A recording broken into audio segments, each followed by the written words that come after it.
بسم الله الرحمن الرحيم. الحمد لله رب العالمين والعاقبة للمتقين والصلاة والسلام على سيد الأنبياء والمرسلين سيدنا ومولانا محمد وعلى آله وأصحابه أجمعين. أما بعد فقد قال الله تبارك وتعالى في القرآن المجيد: أعوذ بالله من الشيطان الرجيم. بسم الله الرحمن الرحيم. ما جعل الله لرجل من قلبين في جوفه وما جعل أدعياءكم وأبناءكم ذلكم قولكم بأفواهكم والله يقول الحق وهو يهدي السبيل. وقال النبي صلى الله عليه وسلم: عليكم بسنتي وسنة الخلفاء الراشدين المهديين تمسكوا بها وعضوا عليها بالنواجذ. وقال النبي صلى الله عليه وسلم: ستفترق أمتي على 73 ملة كلهم في النار إلا ملة واحدة. قيل: من هم يا رسول الله؟ قال النبي صلى الله عليه وسلم: ما أنا عليه وأصحابي. وقال النبي صلى الله عليه وسلم: من أحدث في أمرنا هذا ما ليس منه فهو رد، أو كما قال عليه الصلاة والسلام. میرے محترم بزرگوں اور عزیز ساتھیوں، اللہ تبارک و تعالیٰ نے ہمیں جو دین عطا فرمایا ہے وہ دین خالص ہے، اور وہ دین خالص نبی اکرم صلی اللہ علیہ وسلم کا دیا ہوا دین ہے. اور قرآن نے ہمیں ہدایت دی کہ ما آتاکم الرسول فخذوہ وما نہاکم عنہ فانتہوا. جو نبی علیہ السلام تمہیں دیں وہ لے لو، اور جس چیز سے روکتے اس سے رک جاؤ. اس دین کے اوپر عمل کرنے کا نام اسلام ہے، اور اسی کے اوپر نجات کا دار و مدار ہے. موجودہ زمانے کے اندر نبی علیہ السلام نے کی تعلیمات کے مطابق دین سمجھنے کے لیے حضرات صحابہ کرام رضی اللہ تعالی عنہ کی طرف نظر کی جائے. چنانچہ نبی علیہ السلام نے ارشاد فرمایا کہ علیکم بسنتی من یعش منکم بعدی فسیرى اختلافا کثیرا. میرے بعد تم میں سے جو شخص زندہ رہے گا وہ بے شمار اختلافات کو دیکھے گا. فعلیکم بسنتی وسنت الخلفاء الراشدین المہدیین تمسکوا بها وعضوا علیہا بالنواجذ. کہ جب اختلافات بہت زیادہ ہو جائیں تو اس وقت تم میری سنت اور میرے ان خلفاء کی سنت کو لازم پکڑ لینا جو ہدایت دینے والے بھی ہیں اور ہدایت یافتہ بھی ہیں. راشد ہدایت دینے والے، رہنمائی کرنے والے، مہدی جن کو ہدایت دے دی گئی ہو. تمسکوا بها، اس کو مضبوطی سے تھام لینا. وعضوا علیہا بالنواجذ، اور اب اس کو ڈانٹ کے دانتوں سے، پیچھے کے دانتوں سے تھام لینا، یعنی اس سے کسی حال میں جدا نہ ہو. دوسری روایت کے اندر آپ نے ارشاد فرمایا کہ میری امت 73 فرقوں کے اندر منقسم ہوگی، سب کے سب جہنم میں جائیں گے سوائے ایک کے. پوچھا گیا وہ ایک کون ہے؟ تو آپ نے ارشاد فرمایا وہ جماعت جو میرے اور میرے صحابہ کے طریقے پر ہوگی وہی جنت کے اندر جائے گی. اب کائنات کے اندر پیش آنے والے تمام مسائل ان کو اسی پیمانے کے اوپر پرکھا جائے گا کہ اس سلسلے میں صحابہ کرام رضی اللہ تعالی عنہ کا نظریہ کیا تھا. یہ بات ہمیشہ ذہن میں رہنی چاہیے کہ جو آدمی اپنے کسی عمل کو دین ثابت کرنا چاہے وہ یا تو قرآن سے دلیل پیش کرے گا یا حدیث سے پیش کرے گا. کہیں اور سے پیش کرے گا تو جس کو وہ منوانا چاہتا ہے کہ یہ دین ہے وہ اس کو مانتا ہی نہیں ہے، لہذا وہ کبھی مانے گا نہیں. دلیل جو پیش کرے گا وہ انہی دونوں میں سے ہوگی، لیکن اس دلیل کی تشریح وہ خود کر رہا ہوگا، وہ تشریح قرآن و سنت کے مطابق نہیں ہوگی. اس تشریح کے اوپر اعتراض ہے، دلیل پر اعتراض نہیں ہوتا. لہذا تشریع قرآن و سنت کے مطابق ہے کہ نہیں، اس کا فیصلہ صحابہ رضی اللہ عنہ کی جماعت کرے گی۔ اگر اس کا یہی معنی اور یہی مطلب صحابہ کرام رضی اللہ تعالی عنہ نے بھی سمجھا تھا تو اس آدمی کی تشریح صحیح ہے، اور اگر صحابہ کرام رضی اللہ تعالی عنہ نے اس دلیل کا مطلب یہ نہیں سمجھا تھا یہ تشریح غلط ہے۔ میں ایک واقعہ سناتا ہوں، واقعہ تو مشہور ہے، جنگ صفین کے اندر جب خوارج نے اعتراض کیا ہے کس بات کے اوپر کہ حضرت عمرو بن العاص رضی اللہ تعالی عنہ انہوں نے پیشکش کی ہے اس کی کیا کہتے ہیں صلح کی، تو خوارج نے اعتراض کیا تھا کہ فیصلہ اللہ کا چلے گا، کسی کو حکم بنانے کی اجازت نہیں، ان الحکم الا للہ۔ تو یہ فیصلہ آیت تو قرآن کی ہے کہ فیصلہ اللہ کا ہے، لیکن اس کی تشریح دوسروں کی ہے۔ تشریح یہ ہے کہ اس کا مطلب یہ ہوا کہ قرآن کا فیصلہ مانا جائے گا، قرآن کا فیصلہ براہ راست تو آ نہیں سکتا، کوئی نہ کوئی تو ہوگا جو بتلائے گا، انسان ہی ہوگا اس فیصلے کو بتلانے والا۔ اب ان کا کہنا یہ ہے کہ براہ راست قرآن فیصلہ کرے گا، کسی اور کو بیچ میں نہیں ڈالا جا سکتا۔ یہ بات تو مکمل ہو گئی ان کی، اور جو ہونا تھا ہو گیا۔ جو بات سنانی ہے وہ یہ کہ جب انہوں نے یہ آیت پیش کی کہ حکم نہیں بنایا جا سکتا کیونکہ فیصلہ اللہ کا چلے گا، تو علی رضی اللہ تعالیٰ عنہ نے فرمایا تھا کلمۃ حق ارید بها المعنى الباطل، کہ بات تو سچی ہے لیکن معنی غلط لیا گیا ہے، تشریح غلط ہے۔ کیوں؟ اس لیے کہ صحابہ رضی اللہ تعالیٰ عنہ نے اس آیت کا یہ مطلب نہیں سمجھا ہے کہ حکم نہیں بنایا جائے گا، کیونکہ قرآن خود تعلیم دیتا ہے حکم بنانے کی۔ جب میاں بیوی کے درمیان ناچاقی ہو جائے تو پھر قرآن یہ تعلیم دیتا ہے کہ ادھر سے کچھ لوگوں کو بڑوں کو لے لیا جائے، ادھر سے بڑوں کو لے لیا جائے، اور ان کو حکم بنا کر دونوں کے درمیان رکھ دیا جائے۔ ان یریدا اصلاحا یوفق اللہ بینہما، اگر یہ جو حکم بنے ہیں یہ اصلاح کی کا ارادہ رکھتے ہیں تو اللہ تبارک و تعالیٰ ان دونوں کے درمیان موافقت فرما دے گا۔ تو حکم بنانے کی تعلیم خود قرآن دے رہا ہے، اور ایک آدمی یہ قرآن کو پیش کر کے کہہ رہا ہے کہ حکم نہیں بنایا جا سکتا، تو قرآن کی آیت تو حق ہے لیکن معنی غلط لیا گیا۔ وَإِذَا حَكَمْتُمْ بَيْنَ النَّاسِ أَن تَحْكُمُوا بِالْعَدْلِ، جب لوگوں کے درمیان فیصلہ کرو تو انصاف کے ساتھ فیصلہ کرو۔ حکم بنانے کی اور حکم ہونے کی تعلیم قرآن دے رہا ہے۔ تو میں عرض یہ کر رہا تھا کہ جو آدمی بھی اپنی بات پیش کرے گا، جو کسی چیز کو دین ثابت کرنا چاہے، وہ دلیل قرآن و حدیث سے ہی دے گا۔ فیصلہ کیسے ہوگا کہ بات صحیح ہے کہ غلط؟ فیصلہ ایسے ہوگا کہ اگر وہی معنی صحابہ اکرام رضی اللہ تعالیٰ عنہ نے بھی سمجھا ہے تو دین ہے، اور صحابہ رضی اللہ تعالیٰ عنہ نے وہ معنی نہیں سمجھا ہے تو وہ دین نہیں، اس کی تشریح غلط ہے۔ ایک بات تو یہ ہو گئی کہ دین نام ہے اس چیز کا جس کو صحابہ اکرام رضی اللہ تعالی عنہ نے دین سمجھا ہے، اور جس کو انہوں نے دین نہیں سمجھا بعد والوں کے سمجھنے سے وہ دین نہیں ہے۔ اب بعد والے اگر کسی چیز کو دین سمجھنے لگے تو اس کے اوپر حکم کیا لگے گا؟ اللہ کے نبی صلی اللہ علیہ وسلم نے ارشاد فرمایا من احدث فی امرنا ھذا ما لیس منہ فہو رد، جو شخص ہمارے اس دین میں کوئی نئی بات ایجاد کرے جو حقیقت میں اس میں سے نہیں ہے تو وہ مردود ہے، یہی بدعت ہے، اس کو لوٹا دیا جائے گا، اس کو دین نہیں مانا جائے گا۔ جب ہم یہ بات کرتے ہیں کہ جو عمل پیش کیا جا رہا ہے، اس وقت میری گفتگو کا موضوع جو ہے وہ موجودہ مہینہ ہے، دین سمجھا جائے صحابہ رضی اللہ تعالیٰ عنہ سے، جو انہوں نے کیا وہی دین ہے، اور جو اس کے خلاف ہے وہ دین نہیں ہے، بدعت ہے۔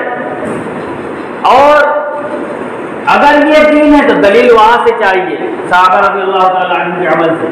جب ہم یہ بات کہتے ہیں کہ اگر دلیل نہیں ہے تو یہ بدعت ہے، تو ہم سے کہا جاتا ہے دنیا میں ہر عمل کی دلیل نہیں دی جاتی، مثال کے طور پر ہوائی جہاز سے سفر کرنا، ریل گاڑی سے سفر کرنا کرتے ہیں سارے زمانے کے لوگ، آج کل کے موجودہ آلات کا استعمال کرتے ہیں. کہاں قرآن حدیث میں دلیل ہے؟ مسجد کے محراب و ممبر بنائے جاتے ہیں، کہاں قرآن حدیث میں موجود ہے؟ کہاں صحابہ رضی اللہ تعالی نبی علیہ السلام کی زندگی میں موجود ہے؟ تو ایک بات سمجھ لیجیے، بدعت کہتے کس کو ہے؟ جس عمل کے کرنے والے کو کے بارے میں عقیدہ یہ ہو کہ جو آدمی یہ عمل کرے وہ ثواب کا مستحق ہے، آخرت میں اس پر ثواب ملے گا، اور جو نہ کرے وہ اس ثواب سے محروم رہے گا، چاہے گناہ ہو چاہے نہ ہو. تو یہ چیز بنی دین، ثواب آخرت میں ملے گا، اس کا فیصلہ دنیا کا کوئی بندہ نہیں کر سکتا سوائے نبی علیہ السلام. لہذا اب جس عمل کے بارے میں یہ کہہ دیا جائے کہ یہ عمل ثواب کا ہے، اس کے لیے پھر صحابہ رضی اللہ تعالیٰ عنہ کی زندگی سے نمونہ چاہیے. اور جس عمل کے بارے میں یہ ہو کرے نہ کرے کوئی فرق نہیں پڑتا، یہ ہوتا ہے مباح، یہ دین نہیں ہوتا، یہ مباح ہوتا ہے. اور مباح عمل کے لیے دلیل نہیں چاہیے. دنیا کے جتنے کام ہم کرتے ہیں یہ سب، ٹرین سے سفر کرنا، جہاز سے سفر کرنا، مسجد میں ممبروں میں محراب کا بنانا، یہ ساری چیزیں جائز ہیں. جائز اس معنی میں ہے جو آدمی کرے گا اس میں اور جو نہیں کرے گا اس میں کوئی فرق نہیں ہے. کوئی ایک آدمی مسجد کی تعمیر کرے، مسجد کی تعمیر کرنا ثواب ہے، یہ ذہن میں رکھیے گا. اس وقت مسجد کی تعمیر پر گفتگو نہیں ہو رہی، طرز تعمیر پر گفتگو ہو رہی ہے. ایک آدمی مسجد کی تعمیر کرتا ہے، سیدھی 4 دیواریں کھڑی کرتا ہے، مسجد تعمیر کرتا ہے، وقف کرتا ہے، نماز شروع کر دیتا ہے اس میں. اور ایک آدمی نقاشی دار مسجد بناتا ہے، اس میں کوئی فرق نہیں ہے، مسجد بنانے کا ثواب اس کو بھی ملے گا، اس کو بھی ملے گا، نقاشی کی وجہ سے ثواب نہیں ملے گا. ایک آدمی ٹرین سے سفر پوری زندگی میں نہ کرے، کوئی گناہ کا کام نہیں ہے. کوئی ہمیشہ سفر میں رہے، کوئی ثواب کا کام نہیں ہے. لہذا وہ اعمال جو جائز ہیں، جن کا دین سے کوئی تعلق نہیں ہے، ان کو مثال میں پیش کر کے ایسے اعمال کی دلیل بنانا جس کو دین سمجھا جاتا ہے، یہ قیاس مع الفارق.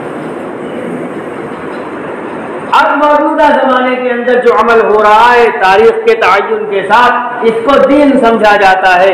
تبھی تو کہا جاتا ہے وہ شعر کہ نثار تیری چہل پہل پہ ہزاروں عید ربیع الاول، اگلا آپ کہہ لیجئے، اس لیے کہ اگر میں کہوں تو اس کی زد میں وہ اثرات آتے ہیں حتیٰ کہ خود حضرت نبی اکرم صلی اللہ علیہ وسلم بھی آتے. تو جب اس کو دین سمجھا جا رہا ہے پھر دلیل کا مطالبہ ہے. اور اگر دین نہیں سمجھا جاتا بلکہ یہ ایک رسم ہے جو ہوتی چلی آئی ہے، دین اگر ہے تو پھر دلیل کا مطالبہ ہے، دلیل چاہیے. دلیل نہیں ہے تو دین نہیں ہے. اور اگر یہ رسم ہے تو رسم مٹانے کی چیز ہے، باقی رکھنے کی چیز نہیں. نبی علیہ السلام کے بعثت کے مقاصد میں سے ایک مقصد یہ تھا کہ آپ رسم مٹاتے تھے، اور رسم کو مٹانے کے لیے اللہ تبارک و تعالی نے قرآن کی آیت نازل فرمائی. عرب کے اندر کئی ایک رسمیں تھیں. ایک رسم یہ تھی کہ جس نے کسی کو اپنا بیٹا بنا لیا، جس کو ہمارے یہاں لے پالک کہتے ہیں، تو وہ جس کے یہاں پلنے کے لیے آیا وہی اس کا باپ ہو جایا کرتا، حقیقی باپ کی طرح وہ باپ ہو گیا. اس کی وراثت میں اس کو حصہ ملتا تھا، نام تبدیل کر دیا جاتا تھا، اور بالکل حقیقی باپ جیسا اس کے ساتھ معاملہ کیا جاتا تھا.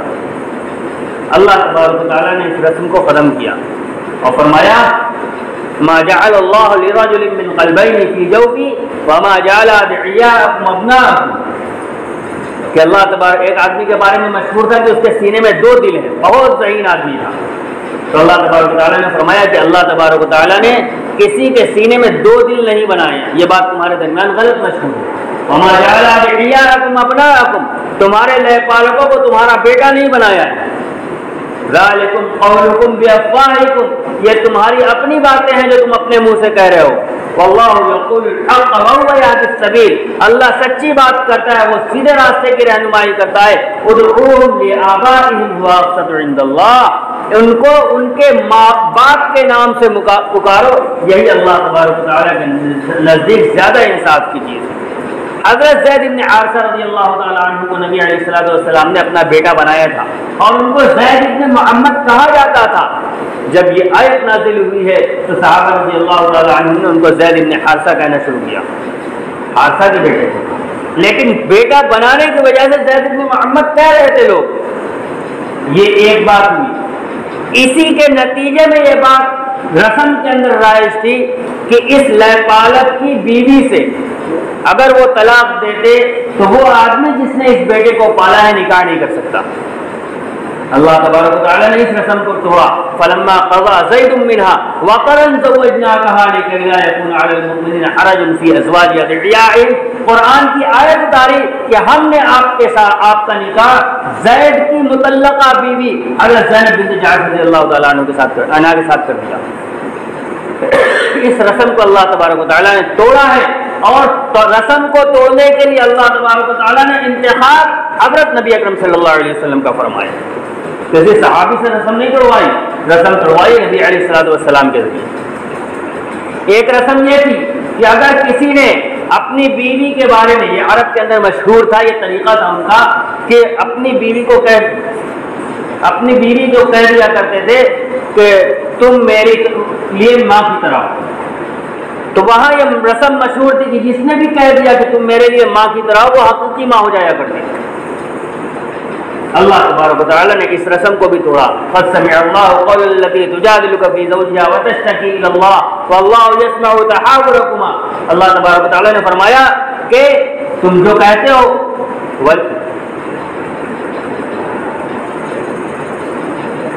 28ویں پارے کی آیت ہے، اللہ تبارک و تعالیٰ نے فرمایا کہ تم جو ماں کہہ دیتے ہو تمہارے کہنے سے ماں نہیں ہو جاتی۔ فإنهم لا يقولون منكرا من القول وزورا، جو لوگ کہتے ہیں کہ ماں ہے اور اس کی وجہ سے ماں مان لیا جاتا ہے، یہ جھوٹ ہے، ایسا ہوتا نہیں۔ اور پھر اللہ تبارک و تعالیٰ نے اس کی طریقہ بتایا کہ اس طریقے پر اس کا مسئلہ کیا بنے گا، یہ ساری تفصیلات وہاں موجود ہیں۔ یہ سارے رسم تھے، اللہ تبارک و تعالیٰ نے ان ساری رسموں کو توڑا ہے۔ تو اگر موجودہ زمانے کے اندر، میں بات کر رہا ہوں 12 ربیع الاول کے دن خوشی منانے کی، اگر یہ دین ہے تو پھر صحابہ رضی اللہ تعالیٰ عنہ کی زندگی کے اندر ہونا چاہیے، وہاں نہیں ہے تو پھر یہ رسم ہے، اور اگر یہ رسم ہے تو پھر رسم توڑنے کی چیز ہے، باقی رکھنے کی چیز نہیں ہے۔ نبی علیہ السلام کی بعثت کا مقصد یہ تھا کہ آپ رسم توڑنے کے لیے مبعوث کیے گئے تھے۔ میں نے آیات اور اس کی مثالیں پیش کر دی۔ جب ہم دلائل کی بات کرتے ہیں تو دلائل پیش کیے جاتے ہیں، میں نے اسی کے ضمن میں وہ بات کہی تھی کہ اس کا مطلب، جو دلیل پیش کی جائے اس کا مطلب وہی ہونا چاہیے جو صحابہ رضی اللہ تعالیٰ عنہ نے سمجھا ہے۔ وَأَمَّا بِنِعْمَةِ رَبِّكَ فَحَدِّثْ، یہاں نعمت سے کیا مراد ہے؟ ایک روایت پیش کی جاتی ہے کہ نبی علیہ السلام ہر سوموار کو روزہ رکھا کرتے تھے، اور جب آپ سے پوچھا گیا تو آپ نے کیا کہا کہ میں اسی دن پیدا ہوا اس لیے میں اس دن روزہ رکھتا ہوں۔ کہ جو نبی علیہ السلام کی زندگی سے ثابت ہے، وہ نبی علیہ السلام خود روزہ رکھا کرتے تھے سوموار کو، کیوں؟ اس لیے کہ خود پیدا ہوئے تھے۔ تو اس سے نتیجہ کیا نکلا؟ آدمی کے اوپر شکرانے کے طور پر کیا چیز صحیح سنت سے ثابت ہوئی کہ اپنی پیدائش کے دن روزہ رکھے، یہی تو ثابت ہوا۔ نبی علیہ السلام نے اپنی پیدائش کے دن روزہ رکھا تھا، اور آپ نے یہ تعلیم کسی کو نہیں دی ہے کہ تم بھی اس دن روزہ رکھو۔ لہذا اس سے صرف اتنا ثابت ہوتا ہے کہ آدمی اپنی پیدائش کے دن روزہ رکھے، یہ اللہ تبارک و تعالیٰ کی نعمت کا شکرانہ ہے۔ اور پھر دن کی تعین آپ نے کی تھی، تاریخ اور سال کی تعین نہیں کی تھی۔ لہذا اگر صحیح ہے تو پھر سوموار کے دن روزہ رکھنا ثابت ہوتا ہے، اس سے اس کے علاوہ کچھ ثابت نہیں ہوتا۔ اگر ہم مان لیں کہ نبی علیہ السلام کی اتباع میں اس دن روزہ رکھا جائے گا تو پورے سال ہر ہفتہ سوموار کے دن روزہ رکھنا اس سے ثابت ہوتا ہے، اس کے علاوہ کچھ ثابت نہیں ہوتا۔ دوسری بات، وَأَمَّا بِنِعْمَةِ رَبِّكَ فَحَدِّثْ، نبی علیہ السلام سے کہا جا رہا ہے کہ اپنی رب کی نعمت کا چرچا کیجیے، انہیں کی زبان میں ترجمہ ہے، لفظی ترجمہ ہے اپنے رب کی نعمت کو بیان کیجیے۔ یہ نعمت کون سی ہے؟ مفسرین نے اس کا سب سے پہلا مصداق قرآن کریم کو بیان فرمایا ہے کہ قرآن کریم کا خوب چرچا کیجیے۔ دوسرا مصداق اس کا بیان کیا کہ نبوت ہے، کہ جو نبوت آپ کو ملی ہے اس نبوت کی خوب تبلیغ کیجیے۔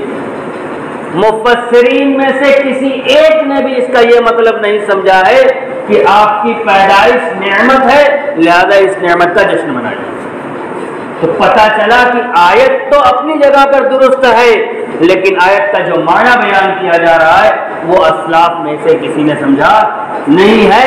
من قال فی القرآن برأیہ فإن اصاب فقد اخطأ، قرآن میں اپنی رائے سے اگر کوئی آدمی کہہ دے، صحیح بھی کہے تو بھی گناہگار ہے، اور اگر قرآن میں اپنی رائے سے کوئی بات کہے فَلْيَتَبَوَّأْ مَقْعَدَهُ مِنَ النَّارِ، ایسا آدمی جہنم میں اپنا ٹھکانہ بنا لے۔